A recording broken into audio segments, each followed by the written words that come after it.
కొండలలో నెలకొన్న కోనేటి రాయడువాడు.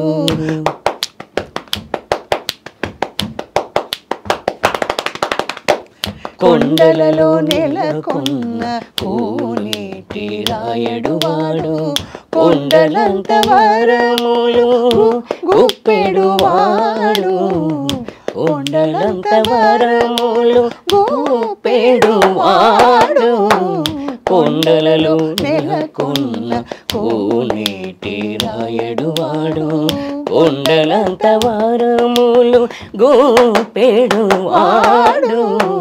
కొండలలో నెలకొన్న కోనేటి రాయడువాడు.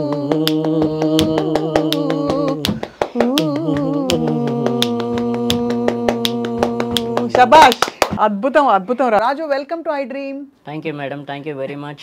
నీకోసం ఆ పాట పాడినా? పాడండి మేడం. మన భారతంలో కౌరవులు పాండవులు రా రాజు రా, నీ పేరే రాజు, నిన్ను హెసరా Raju. Super. Thank you madam, thank you very much. Thank you. సరే రాజు, చాలా బాగా పాడుతున్నావు. తాళం అయితే అసలు అద్భుతం. Thank you madam. ఎక్కడ నేర్చుకున్నావు? నేను ప్రస్తుతానికి జయకుమార్ సార్ దగ్గర మృదంగం నేర్చుకుంటున్నాను మేడం. సండే వచ్చేసి రామాచారి సార్ దగ్గర లైట్ మ్యూజిక్ నేర్చుకుంటున్నా. సూపర్. అంటే నా చిన్నప్పటి నుంచి నేను ఎవరి దగ్గర నేర్చుకోలేదు మేడం. నేర్చుకున్నప్పటి నుంచే నాకు ఇలా అలవాటు అయిపోయింది. వావ్. నాకు నా చిన్నప్పుడు నా దగ్గర రేడియోలు టీవీలు ఏమీ లేవు. నేను పుట్టగానే నాకు ఏవి లేవు కాబట్టి ఇక్కడ ఈ చుట్టుపక్కల టేప్ రికార్డు వచ్చేవి. టేప్ రికార్డులు పెట్టేవారు. వాళ్ళు ఏం చేస్తారంటే ఆ టేప్ రికార్డుల గోడ మీద కూర్చొని అట్లా వింటూ ఉండేవాడిని. అది ఇలా వాయిస్తూ ఉండేవాడిని. మామూలుగా ఒక కెరస్నాయిల్ డబ్బా, రూపాయి బిళ్ళ మేడం. నా దగ్గర అప్పుడు ఇన్స్ట్రుమెంట్స్ అనేవి నాకు తెలియదు. అలా వాయిస్తూ అలా అక్కడ పాటలు వింటూ ఇక్కడ నేను మామూలుగా పాడుకుంటూ ఉండేవాడిని. అదే, అవును. ఏదో మామూలుగా నేను అట్లా టైంపాస్కి అట్లా పాడుకుంటూ ఉండేవాడిని. అట్లా డైలీ అలవాటు అయింది. కొద్ది రోజుల తర్వాత కెరసనాయిల్ డబ్బా పోయింది మేడం. పోతే ఆ తర్వాత దీంతోనే ఇంకా అలవాటు అయిపోయింది. ఇదే ఇన్స్ట్రుమెంట్. ఎలా వస్తుంది చెప్పా? అంత సౌండ్ ఎలా వస్తుంది అబ్బా? అంటే మామూలుగా ఇది ఇలా వస్తుంది మేడం. దాన్ని ఇలా పట్టుకుంటే ఇలా వస్తుంది. నీకు భలే వస్తుంది సౌండ్. నాకైతే ఎలా అన్నా కూడా రావట్లేదు. అంటే మామూలుగా నాకు అలా అలవాటు అయిపోయింది మేడం. నిజంగా అది ఇలా వాయించడం అలవాటు అయిపోయింది. ఇంకా దీంతోనే ప్రాక్టీస్ చేస్తూ ఉన్నా. ఇంక ఇదే అలవాటు అయిపోయింది. అంటే ఈ మధ్య నేర్చుకున్నాను కానీ అప్పుడు లేదు, అప్పుడు నేర్చుకోలేదు. గొప్ప గురువుని పట్టావు నిజంగానే రాజు. అవును. రామాచారి గారు అద్భుతమైన గురువు. అండ్ అలాగే మన జయకుమార్ ఆచార్య గారితో చెప్పక్కర్లేదు. ఆయన చాలా ప్రోగ్రామ్స్ వాయించారు. ఆయన కూడా ఎక్సలెంట్ గురువు. అవునండి. సో ఇప్పుడు ఎంతవరకు మరి నువ్వు అంటే ఎలా నేర్చుకుంటున్నావు సంగీతం? అంటే డైలీ అమ్మ తీసుకెళ్తుంది మేడం. ఇప్పుడు అమ్మ నేను తీసుకొచ్చారు కదా? అవును, అమ్మ తీసుకొచ్చారు. అమ్మ ఇక్కడే ఉన్నారు. అవునండి. డైలీ అమ్మ తీసుకెళ్తారు. సండే కూడా అమ్మే తీసుకెళ్తారు. ఇంకేమైనా ప్రోగ్రామ్స్ అయితే కూడా అమ్మే తీసుకెళ్తారు.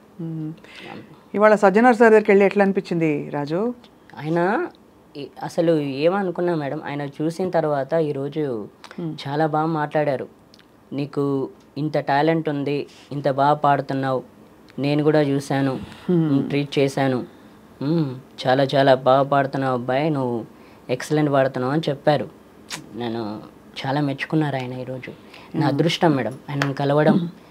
ఈ ఐ డ్రీమ్ వాళ్ళకు ఆయన నా తరఫున థ్యాంక్స్. నాకు ఛాన్స్ ఇప్పించినందుకు. ఇంకోటి మేడం, నా బాధ ఏంటంటే అప్పుడు నా చిన్నప్పుడు నేను పుట్టి పెరిగిన తర్వాత, నేను పుట్టింది 1989లో అండి.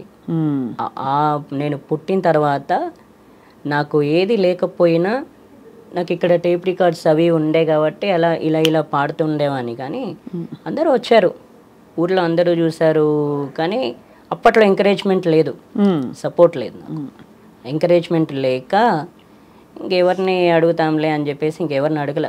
మామూలుగా కొంతమంది వచ్చేవాళ్ళు, పాడించుకునేవాళ్ళు, వెళ్ళిపోయారు, అంతేగాని విలేజ్ కదా. అవునవును. విలేజ్ అంటే ఎట్లా ఉంటుందంటే ఆ టైంలో ఎవరు పట్టించుకోరు, ఎవరు కూలి పనులు అవి చేస్తుంటారు కదా, పట్టించుకోరు. ఇంకా ఆ తర్వాత మెల్లమెల్లగా కొంచెం బయటకు వెళ్ళడం స్టార్ట్ చేస్తే ఆ తర్వాత ఒక వ్యక్తి సోంభూపాల్ రెడ్డి అని అతను పరిచయం అయ్యాడండి 2008. అతను పరిచయం అయ్యి ఈ 2009లో కర్ణాటక వోకల్లో జాయిన్ చేశారు బుచ్చయ్యాచారి సార్ దగ్గర. అక్కడ నుండి మళ్ళీ ఇక్కడ మృదంగంలో జయకుమార్ సార్ దగ్గర జాయిన్ చేశారు అతనే. రామాచారి సార్ దగ్గర 2011లో అతనే జాయిన్ చేశాడు. జాయిన్ చేస్తే ఈ అబ్బాయిని ఎవరు తీసుకెళ్తారు, నేను వీడికి ఛార్జీ ఖర్చులు అయితే నేను ఇస్తా, ఎవ్రీ సండే తీసుకున్నాను అంటే అమ్మకు తెలియదు అని చెప్పేసి 5-6 వారాలు వచ్చారు నాతో పాటు. వచ్చి తీసుకెళ్లారు ప్రతి ప్రోగ్రామ్కు. అంటే నేను సంగీతం నేర్చుకోక ముందు కూడా ప్రతి ప్రోగ్రామ్స్కి వచ్చేవాడు అతను. ప్రతి ప్రోగ్రామ్స్కు ఏ ప్రోగ్రామ్ అయితే ఆ ప్రోగ్రామ్కు తీసుకెళ్లారు తీసుకొచ్చేవాడు. అతను ఒక కాలేజీ స్టూడెంట్ అండి. అప్పుడు అతను ఏంటంటే కాలేజ్కి వెళ్ళాలి రావాలి ఇది తప్ప వేరే ఏం లేదు. కానీ నన్ను చూసుకునేవాడు ఆయన. ఇంకా మరి కాలేజీ ఎట్లా చదివాడో తెలియదు కానీ ఏదైనా ఇట్లా ప్రోగ్రామ్ అవుతుందన్న అంటే కాలేజ్ వదిలేసుకొని కూడా నాతో పాటు తిరిగాడు అతను. మామూలుగా ఇప్పుడు మీరు చూడండి, బయట ఎవరు అంతా చేరు, కష్టం. మీరు జర్నలిస్ట్, మీరు కూడా చూస్తుంటారు బయట జరిగేవి మీకు కూడా తెలుస్తూ ఉంటాయి కాబట్టి. అవును అట్లా ఎవరు చేయరు. కానీ అతను కాలేజ్ కూడా వదులుకొని నా కోసం తిరిగాడు. అంత కష్టపడ్డాడు. అదృష్టం కదా. అవునండి, నా అదృష్టం నిజంగా. కానీ రాజు యువర్ అద్భుతమైన టాలెంట్. రాజు ఒక పాట పాడమని అడగచ్చా? అడగండి. అయ్యో మీరు అడగడం నేను పాడకపోవడమా? సరే, మంచి నీకు ఇష్టమైన పాట రాజు. గిజిగాడు తమ గూడు వదిలి రాకున్నాడు, సూర్యుడు రాలేడని, కొలనీలో కమలాలు తలదించుకున్నాయి, పొద్దు పొడవలేదని. గిజిగాడు తమ గూడు వదిలి రాకున్నాడు, సూర్యుడు రాలేడని, కొలనీలో కమలాలు తలదించుకున్నాయి, పొద్దు పొడవలేడని. గారాల మల్లమ్మ కళ్ళే తెరవాకుంది, తెరవారలేదే అని. నువ్వైనా చెప్పన్నా సూర్యుడికి రాజన్న విండెక్కి లేలేమని. బండెక్కి తన 7 గుర్రాల బండెక్కి పండక్కి రారమ్మని, బతుకమ్మ పండక్కి రారమ్మని, పండక్కి రారమ్మని, బతుకమ్మ పండక్కి రారమ్మని. తారరీరా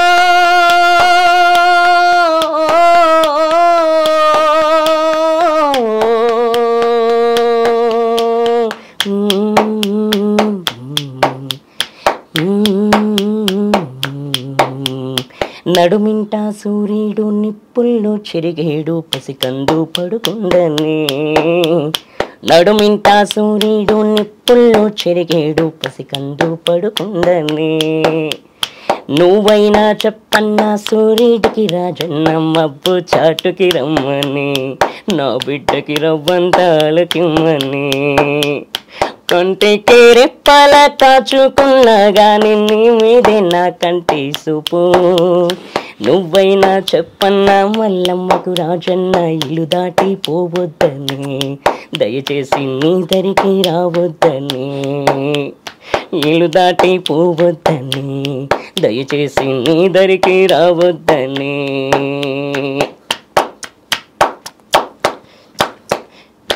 థ్యాంక్ యూ మేడం. కళ్ళల్లో నీళ్ళు వచ్చేసాయి నాన్న. ఎంత ఆర్తి ఉంది వాయిస్ లో నీకు. Thank you very much. చాలా పెద్ద పెద్ద వాళ్ళు ఇప్పుడు ఇండియన్ ఐడల్లో విన్న వాళ్ళందరూ కూడా ఏమని ఉంటారు రాజు? ఏమన్నారు అందరూ? మురిసి ముక్కలైపోయారా? తప్పకుండా. అవును మేడం, చాలా నిజంగా నిజంగా హ్యాపీ, సంతోషపడిపోయి ఉంటారు ఎంత మంచి వాయిస్ విని. అవును మేడం, నిజంగా చాలా. రాజు, మరి ఇన్ని పాటలు నేర్చుకుంటూ క్లాసికల్ కూడా నేర్చుకున్నావు కదా, కచేరీలో ఏమైనా చేసావా ఎప్పుడైనా? నేను కచేరీలకు వెళ్ళలేదు మేడం. ఇప్పుడు ప్రస్తుతానికైతే రామాచారి సార్ ప్రోగ్రామ్స్ అయితే వెళ్తా. అక్కడ పాడతావా? వాళ్ళతో పాడతా. రవీంద్ర భారతి, చిక్కడపల్లి త్యాగరాయ గాన సభ, రవీంద్ర భారతి అండ్ చిక్కడపల్లి త్యాగరాయ గాన సభ, సుందరయ్య విజ్ఞాన పార్క్, ఇక్కడికి వెళ్తుంటాను. వాళ్ళు అంటే అమ్మే తీసుకెళ్తుంది. ఎల్ఎంఏ అమ్మ అక్కడి నుంచి ఇందాక నుంచి చూస్తున్నారు. అవునండి, తీసుకెళ్తారు. నీ పాట విని అమ్మ ఏమంటుందో? అమ్మ ఏమంటావు అట్లా. అలా అంటారు. అమ్మ చాలా రెస్పాన్సిబిలిటీ, ఆవిడే తీసుకొస్తారు, తీసుకెళ్తారు. ఇంకెవరెవరు నీకు అన్నదమ్ములు అక్క చెల్లెళ్ళు ఉన్నారా? ముగ్గురు అక్కలు ఒక చెల్లి మేడం. ముగ్గురు అక్కలు ఒక చెల్లి. అయితే వాళ్ళందరూ పెళ్ళిళ్ళు అయిపోయాయి. ప్లస్ మా బావ వచ్చేసి కానిస్టేబుల్. ఓహో, కానిస్టేబుల్. ఒకప్పుడు మాదాపూర్లో చేశారు, ఇప్పుడు శంషాబాద్ పాత పిఎస్, మళ్ళీ ఇప్పుడు తర్వాత అరంగడ్ మైలాదేవులపల్లిలో చేస్తున్నారు. వాళ్ళు మా ఇంటి దగ్గర ప్లాట్ తీసుకున్నారు, ఇంకా ఇక్కడే ఉంటున్నారు. మమ్మల్ని వాళ్ళే చూసుకుంటూ చక్కగా. అవునండి. అందరి కుటుంబం కలిసిమెలిసిగా ఉంటున్నారు చక్కగా. అవునండి. నీ టాలెంట్ చూసి వాళ్ళు కూడా చాలా మురిసిపోయి ఉంటారు. అవునండి, చాలా చాలా ఎంకరేజ్ చేస్తారు. వాళ్ళు కూడా చేస్తుంటారు. ఇప్పుడు వాళ్ళ ఎంకరేజ్మెంట్ లేనిది లేము. ఎప్పుడైతే పెళ్ళయిందో ఎదురు చూస్తుంటారు, అరే వీడికి ఏమన్నా ఛాన్స్ వచ్చుంటే బాగుండు, ఎప్పుడు పాడతాడు అక్కడిక్కడ ఎదురు చూస్తుంటారు వాళ్ళు. అది నిజంగా నా అదృష్టం మేడం. ఎందుకంటే వీళ్ళు కూడా ఎంకరేజ్ చేయడం. మా చెల్లి, మా బావగారు కూడా ఏదైనా నేనేదైనా ప్రోగ్రాంకి వెళ్ళకపోతే నేను అన్నం తినను, నేను ఏదైనా అలుగుతానని చెప్పేసి మా అమ్మగారితో పాటు మా బావ, మా చెల్లికి కూడా అలవాటు, తెలిసిపోయింది అది ఆ విషయం. సో అట్లా వాళ్ళు నిన్ను ఎంకరేజ్ చేస్తూ చూసుకుంటున్నారు చక్కగా. అవునండి, బాగా చూసుకుంటున్నారు. రాజు, నీకు ఇంత హృదయం ఉంది, ఇంత ఆర్తి ఉంది గొంతులో, ఇంత చక్కటి టాలెంట్ ఉంది, అన్ని అవకాశాలు కలిసి వస్తున్నాయి. ఎప్పుడైనా దేవుడి మీద కోపం వచ్చిందా నీకు? మేడం నాకు అలాంటిది ఏం లేదు మేడం. ఇప్పుడు దేవుడి మీద ఎవరి మీద కోపం రాలేదు. ఎందుకంటే నా చిన్నప్పటి నుంచి ఇలా పుట్టానని నా మీద నాకే బాధ ఉండేది, కానీ దేవుడి మీద మాత్రమే నాకు ఎవరి మీద కోపం వచ్చేది కాదు. నేను ఎప్పుడైతే ఇలా పుట్టానో, కానీ అనుకుంటూ ఉండేవాడిని, నాకు తెలియదు అసలు అప్పుడు ఆ టైంలో తెలియదు. ఎవరన్నా తీసుకెళ్తే వెళ్ళాలి, చేయాలి. ఇంట్లోనే కూర్చునేవాడిని కదా, బయట ఫ్రెండ్స్ ఎవరిని కలిసేది లేదు, ఇంట్లోనే ఉండాలి. ఇలా ఎన్నాళ్ళు అని అనుకునేవాడిని. కానీ సింగింగ్, ఒక పాట ఛాన్స్ రావాలనుకున్నాను, కానీ నేను ఎప్పుడు కానీ ఎవరిని తిట్టుకోలేదు. సో నువ్వు పుట్టుక నుంచే నీకు ఇలా ఉండింది, అంటే నీకు దివ్యాంగుడివే కదా నాన్న? అవునండి. సో ఎప్పుడు నీకు అనిపించలేదా ప్రపంచాన్ని చూడాలనే ఒక తపన ఉంటుంది కదా, మనసుతో చూస్తున్నావు నువ్వు? అనిపించిందండి. నేను అనుకునేవాడిని, ఇప్పుడు మామూలుగా అందరూ ఆడుకుంటుంటారు కదండి, ప్రపంచాన్ని చూడాలని అనిపించింది. చూడాలి ఇట్లా అప్పుడప్పుడు అనిపించింది, ఎందుకు ఇలా పుట్టాను, అసలు ఎందుకు ఇలా ఉన్నాను, అసలు అందరూ ఆడుకుంటున్నారు, అందరూ చిన్నపిల్లలు కదా, నేను కూడా చిన్నపిల్లని అప్పుడు ఆ టైంలో. అందరూ ఆడుకుంటున్నారు, చేస్తున్నారు, నేను ఎందుకు ఇలా ఉన్నానని నాకు అనిపించింది.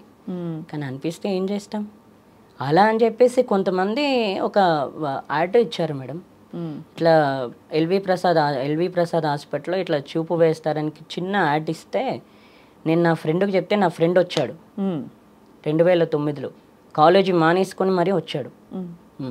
వచ్చి అక్కడ ఎల్వి ప్రసాద్లో అక్కడ హాస్పిటల్ అన్ని ఏర్పాట్లు చేశాడు. ఉదయం 10 గంటలకు తీసుకెళ్ళాడు, అక్కడ చెక్ చేశారు. చెక్ చేసిన తర్వాత మధ్యాహ్నం లంచ్ టైంలో చెక్ చేశారు 1 o'clock. మళ్ళీ సాయంత్రం 6 o'clock చెక్ చేసి రావని చెప్పేశారు. ఇంకా కంటి చూపు రాదని చెప్పేశారా? రావని చెప్పేశారు. మరి అప్పుడు నీకేమనిపించింది? మనసుతోటే చూసి పాటలు పాడుతూ నా జీవితం హ్యాపీ అని అనిపించిందా? అలా అనిపించలేదు మేడం, వచ్చుంటే బాగుండేది అనిపించింది. అయ్యో తండ్రి. ఎందుకంటే మామూలుగా ఏంటంటే నేను చిన్నప్పటి నుంచి చూపు ఉంటే ఎక్కడికైనా వెళ్ళేవాని కదా, కానీ ఎవరినైనా కలిసేవాని కదా. ఇప్పుడు ఏంటంటే ఎవరినైనా కలవాలన్నా ఎక్కడికైనా వెళ్ళాలన్నా ఎవరి మీద ఆధారపడాలి. కాబట్టి నేను అట్లా నాకు చూపు ఉంటే అలా ఎవరి మీద ఆధారపడకుండా నేనే హ్యాపీగా ఎక్కడికంటే అక్కడికి వెళ్ళేవాన్ని అనిపించింది. ఇప్పటికి కూడా అనిపిస్తుంది, అప్పుడే కాదు ఇప్పుడు కూడా అరే నేను హ్యాపీగా చూపు ఉంటే నేను ఒక్కనే ఎక్కడికి పడితే అక్కడికి వెళ్ళేవాడిని కదా, ఫ్రెండ్స్తో కలిసి ఉండేవాడిని కదా అనిపించేది. ఇప్పుడు కూడా అనిపిస్తుంది, అప్పుడే కాదు, నా టైం అంతే. కానీ నువ్వు ఎంత నిన్ను సెల్ఫ్ మోటివేట్ చేసుకుని ఇంత బాగా పాట నేర్చుకుని క్లాసికల్ ఒక పల్లవి ఏమైనా పాడొచ్చు కదా రాజు? కరుణా జలధే దాశరథే కమనీయానన సుగుణ నిధే కరుణా జలధే దాశరథే కమనీయానన సుగుణ నిధే కరుణా జలధే. ఏ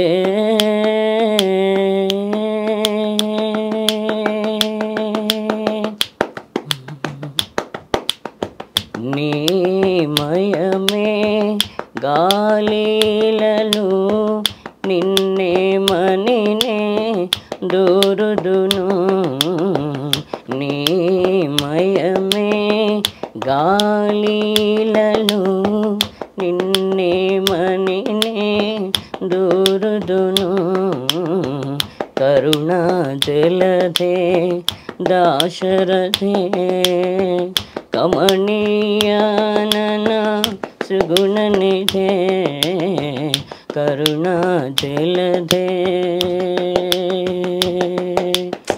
ఏ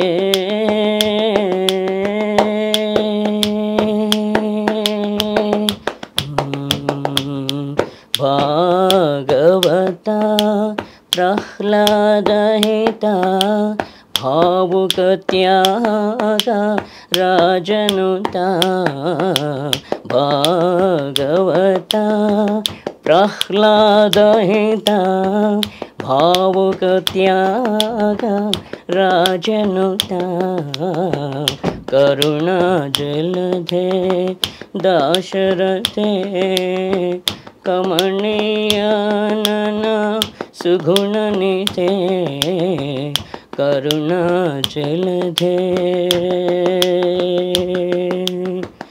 ఏ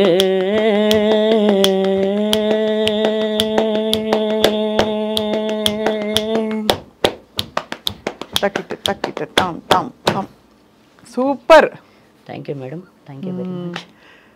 నీ ఫేవరెట్ సింగర్ ఎవరు రాజు? నా favourite singer SP Balu sir. అందరికీ అంటే చూడండి మేడం, మామూలుగా నేను ఆయన నా చిన్నప్పుడే కలవాలనుకున్నా 1994లో అనుకున్నాను మేడం. 1994లో నేను ఆయనను కలవాలనుకున్నా, అంటే రేడియో వచ్చిన తర్వాత కలవాలనుకుంటే అక్కడ ఏం చేశారంటే చిన్న చూపు చూశారు నన్ను. ఎక్కడ? ఆయనను కలవాలి మా ఊర్లో పిచ్చోడు, అంటే పిచ్చోడ్లా చూశారు. ఆ టైంలో కలవాలనుకున్న పాపానికి ఆ రోజు నన్ను పిచ్చోడ్లా చూశారు అందరూ. కల్పించలేకపోయారు ఎవరు. ఒక ఆయన శంషాబాద్లో నేను నువ్వు బాగా పొట్టు తింటే 6 monthsలో కల్పిస్తానని చెప్పేసి, నేను పేరు చెప్పకూడదు కానీ ఆయన అన్నారు. ఆయన ఏం చేశారంటే 6 months తర్వాత చేతులు ఎత్తేసారు. నేనేమనుకున్నా అంటే నేను ఎలాగో అంటే ఆయనను కలిసి ఆయన ముందు పాడి, చిన్నతనం అండి అప్పుడు, చిన్నతనం నేను పాడుతున్నా, ఆయనను కలిసి ఆయన ముందు ఒక పాట పాడి ఆయనకు నచ్చితే నేను సింగర్ అవుతా, ఆయనను సింగింగ్ అంటే సంగీతం నేర్చుకోమంటారా లేకపోతే ఏం చేయమంటారా, ఒక్కసారి ఆయనను కలుసుకొని చేద్దామని అనుకుంటే కల్పించలేకపోయారు. ఎవ్వరు కల్పించలేకపోయారు. ఆ తర్వాత ఏమనుకున్నానంటే ఇంకెవరితో చెప్పకూడదు, అయినా నా మైండ్లోనే ఉంచుకోవాలి. ఎందుకంటే అందరికీ చెప్తే ఏం లాభం, వేస్ట్. ఇంకా తర్వాత ఎవరితో చెప్పకూడదు అని చెప్పేసి ఎవరితో చెప్పలా. ఈ చెప్పకపోవడం వల్ల ఎప్పుడు కలిశానంటే 2014 సండే రోజు కలిశాను. ఎవరి వల్ల? రామాచారి సార్ వల్ల కలిశాను. ఆయనతో చెప్పాను, సార్ ఇట్లా నేను ఎస్పి బాలు గారిని కలవాలనుకుంటున్నా అంటే, ఆయన మన క్లాస్కి వస్తారు, వచ్చినప్పుడు కల్పిస్తానని చెప్పారు. కల్పించారు. కల్పించి ఆయన మాట్లాడగానే చాలా హ్యాపీ అనిపించింది. ఇంకా నా ఆనందానికి అద్దులు లేవు. చాలా హ్యాపీ అనిపించింది ఆ రోజు నిజంగా మేడం. అసలు ఆ టైంలో ఎవ్వరూ అంత ఎంకరేజ్ చేయలేరు, కల్పించడానికి కూడా కనీసం సరే అంటున్నాడు కదా కొంచెం. ఇప్పుడు ఒక రోజులో పని ఒక 5-6 రోజులు అవుద్ది. ఇప్పుడు ఆయన దగ్గర అపాయింట్మెంట్ తీసుకోవడానికైనా కనీసం ఒక 5-6 రోజులు పడుద్ది కదా. నా గురించనే కాస్త కష్టపడాలి కదా. పట్ల మనకి ఎందుకులే, కలిస్తే మనకేంటి, కలవకపోతే మనకేంటి అవసరం. ఎస్పి బాల నన్ను అట్లా అంటే ఏం చేశారంటే పిచ్చోడ్లా చూశారు. మీ ఊళ్ళోనా? మా ఊర్లోనే. అదే మాటలు పడ్డావా అక్కడ? అవునండి. ఎస్పి బాలు గారు అనగానే ఆయనతో నీకేం పని, ఆయనతో నువ్వేం చేస్తావు, ఆయనతో నీకేం అవసరం, ఇట్లాంటి క్వశ్చన్లు వేశారు. బయట కూడా శంషాబాద్ దగ్గర ఇప్పుడు నేను మామూలుగా శంషాబాద్ వెళ్ళి కలిస్తే ఆయనతో నీకేం పని, నువ్వేం చేస్తావు, నీకేం వచ్చు, ఇలా ఏళ్ళని చేసిన వాళ్ళు కూడా ఉన్నారు ఆ టైంలో. ఇప్పుడు చూడు, ఆయనే దీవించి వాళ్ళ ఇంతమంది నీ పాటని గుర్తించి నీకు అవకాశం ఇస్తున్నారు కదా మేడం. ఆ టైంలో ఎట్లా ఉంటుంది, నేను ఏదైతే రీచ్ అవ్వాలనుకున్నా అట్లా చేస్తే నాకు బాధ అనిపించదా? తప్పకుండా వస్తుంది, ఎవరికైనా బాధ అనిపిస్తుంది రాజు. ఇప్పుడు మీరు ఉన్నారు, నేను మీ ముందు చెప్తాను, మీరు ఒక మాట అంటే నాకు అనిపించదా, నీకెందుకు, నీకేం అవసరం అంటే ఎట్లుంటుంది? అస్సలు చాలా చాలా బాధేస్తుంది. నువ్వు బాధపడడం కూడా కరెక్టే. అయితే నేనేమంటున్నానంటే, అప్పుడు పడ్డ బాధకి ఇప్పుడు తమన్ గారు నంబర్ 1 మ్యూజిక్ డైరెక్టర్ నీ చేత పాడించడం అంటే చాలా పెద్ద డెవలప్మెంట్ కదమ్మా. అయ్యో థ్యాంక్ యూ మేడం. అంటే ఇప్పుడు ఓకే, ఇప్పుడు అలా ఎవరు లేరు మేడం, ఎందుకంటే ఇప్పుడు నీ టాలెంట్ బాగా గుర్తించేశారు. అవును, ఇప్పుడు లేరు, అప్పుడు ఉండే అలా. అప్పుడు ఉండే ఏంటంటే చెప్పకూడదు కానీ చాలా మంది ఊర్లోకి వచ్చారు, పెద్ద పెద్ద వాళ్ళు కూడా. పెద్ద వాళ్ళు కూడా వచ్చినప్పుడు ఏం చేశారంటే పరిచయం చేసుకున్నారు, అన్నీ చేశారు. కళాకారులు అప్పుడు ఆ టైంలో కళాకారులు వచ్చినప్పుడు కూడా నేను వాళ్ళ ముందు కూడా పాడాను, కానీ అంత ఎంకరేజ్ చేయాల. మీకు ఇంకో విషయం చెప్పనా, ఆర్కెస్ట్రా వాళ్ళు అండి, వాళ్ళు అంతదాకా ఎందుకు, ఆర్కెస్ట్రా వాళ్ళు 2004లో శంషాబాద్లో శివాలయం టెంపుల్ ఉంది ఒకటి, అక్కడ ప్రతి సంవత్సరం జాతర చేస్తుంటారు. ప్రతి సంవత్సరం వర్షాకాలంలో శ్రావణ మాసంలో జాతర చేస్తుంటారు అక్కడ. అయితే చేసినప్పుడు నేను 2004లో ఏం చేశాను, వాళ్ళ ఆర్కెస్ట్రా పాడుతుంటే నేను వెళ్ళి కూర్చుంటే నన్నేమన్నారు, నేను ఇట్లా చేతులు వేస్తుంటే వాళ్ళు చూశారు. చూసినప్పుడు ఏం చేశారు, సరే ఇతనితో ఒక పాట పాడిద్దామని చెప్పేసి పాడించారు. పాడించిన తర్వాత ఆ పాట వాళ్ళే మ్యూజిక్ వేశారు, పాడించారు. పాడించిన తర్వాత ఒక 10 డేస్లో నీకు ఛాన్స్ ఇప్పిస్తామని చెప్పేసి నెంబర్ ఇచ్చారు. అప్పుడు నా దగ్గర సెల్ ఫోన్ లేదండి, ల్యాండ్ లైన్. ఊళ్ళోకి వెళ్ళాలి, ల్యాండ్ నుంచి ఫోన్ చేయాలి. ఇక తర్వాత సరే 10 డేస్ అయింది. ల్యాండ్ ఫోన్కు వీళ్ళు ఫోన్ చేస్తే స్విచ్ ఆఫ్. ఎలా అనిపిస్తుంది నాకు? బాధ, చాలా బాధ. ఎన్ని స్ట్రగుల్స్, చాలాసార్లు ట్రై చేసావా రాజు? అవునండి. కుంచె రఘు గారు చాలా ఇలాగా రేర్ టాలెంట్, మట్టిలో మాణిక్యాలను తీసుకొచ్చి ఆయన కూడా ఆయన వెతికి పట్టుకుంటారు రేర్ టాలెంట్ ఎక్కడుందని. అవునండి. అలాగా చాలామంది తిరస్కరించి మాటలు అన్నా కూడా గొప్ప వాళ్ళ ఆశీస్సులతో రాజు ఇంతవరకు చేరుకున్నావు కదా ఇప్పుడు. అవునండి. సో ఇప్పుడు తమన్ గారు ఎలాంటి పాట ఇస్తే హ్యాపీ, ఏ పాట అయినా పాడేస్తావు నువ్వు? అంటే ఏ పాట ఇచ్చినా హ్యాపీగా పాడేస్తానండి. మాస్ ఇచ్చినా, ఏది ఇచ్చినా, మెలోడీ ఇచ్చినా, ఏది ఇచ్చినా సరే హ్యాపీగా పాడేస్తా. సో అయితే మరి ఈ మంచి శుభ సందర్భాన్ని పురస్కరించుకుని నేను ఒక ప్రశ్న అడుగుతాను, ఒక పాట అడుగుతాను. చెప్పండి. ఓకే, మనం కన్క్లూడ్ చేసేలోపు ఓకే. ఒక ప్రశ్న ఏంటంటే రాజు, ఇప్పుడు నీకు చక్కగా అమ్మ తీసుకెళ్ళి అన్ని చోట్లకి తీసుకెళ్ళి నేర్పించడమే కాకుండా తోడయి నీ ఇంట్లో వాళ్ళందరూ కుటుంబ సభ్యులు ప్రోత్సహించి నువ్వు ఈ స్టేజ్కి వస్తున్నావు. మంచి, we are all very happy. And నీకు ఆ టాలెంట్ కూడా అలాగే ఉంది. చాలామంది మనకి దివ్యాంగులు, కంటి చూపు లేని వాళ్ళు చాలామంది మనకి పాడుతూ దర్శనమిస్తారు, తెలుసు కదా. అవును. రోడ్ సైడ్లో నాకు అసలు గుండె ఎంత బాగా పాడతారో చాలామంది, గుండె ఇలా జారిపోతుంది చూసామంటే, వాళ్ళని పట్టించుకోకుండా అందరూ వెళ్ళిపోతారు. ఎప్పుడైనా నువ్వు కూడా వినుంటావు కదా పాటలు? అవును. ఏమనిపిస్తుంది రాజు? చాలా బాగా అనిపిస్తుందండి. వాళ్ళే మ్యూజిక్ చేసుకోవడం, వాళ్ళే పాడడం చాలా చాలా బాగా అనిపిస్తుంది. నేను అనుకున్నా, అరే వీళ్ళతో కూడా మనం కూడా ట్రావెల్ చేద్దాం, ఏముంది, హ్యాపీగా పాడొచ్చు అని. నేను ఇట్లా బస్సులో వెళ్తుంటా, ఇట్లా శంషాబాద్లో బస్సు దిగేటప్పుడు వాళ్ళే ప్రత్యక్షం అవుతారు, వాళ్ళే మ్యూజిక్ వేసుకొని వాళ్ళే పాడుతూ వాళ్ళే అన్నీ చేస్తుంటారు. రోడ్ల మీద చాలా మంది చూస్తుంటారు. అదే నిజంగా అలాంటి టాలెంట్ కూడా మంచి గుర్తింపు రావాలి. అవును. కానీ నీకు అదృష్టం ఏంటి అండ్ నీకున్న ప్రొఫెషనలిజం ఏంటంటే నువ్వు చక్కగా పద్ధతిగా పాట నేర్చుకుని, మృదంగం నేర్చుకుని, మంచి గురువుల దగ్గర చక్కగా అభ్యసించి, ఎందుకంటే అందరికీ అవసరం, నేర్చుకోకపోతే రాదు కదా. అవును మేడం. సో చాలా హ్యాపీ. సో మనం వైండప్ చేసేలోపు ఒక మాస్ పాట పాడాలనుంది నీ చేత. ఏం పాట పాడతా చెప్పు? మంచి సినిమా పాట. పల్లవి.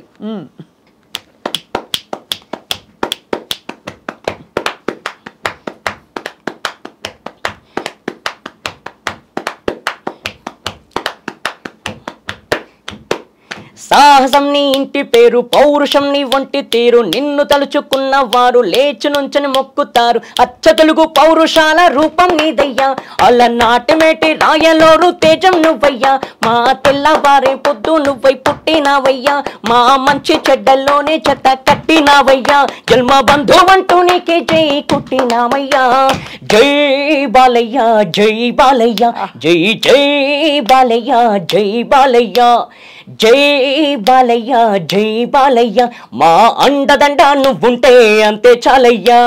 జై బాలయ్య జై బాలయ్య, జై జై బాలయ్య జై బాలయ్య, జై బాలయ్య జై బాలయ్య. మా అండదండ నువ్వుంటే అంతే చాలయ్యా. సాహసం నీ ఇంటి పేరు, పౌరుషం నీ ఒంటి తీరు, నిన్ను తలుచుకున్న వారు లేచి నుంచని మొక్కు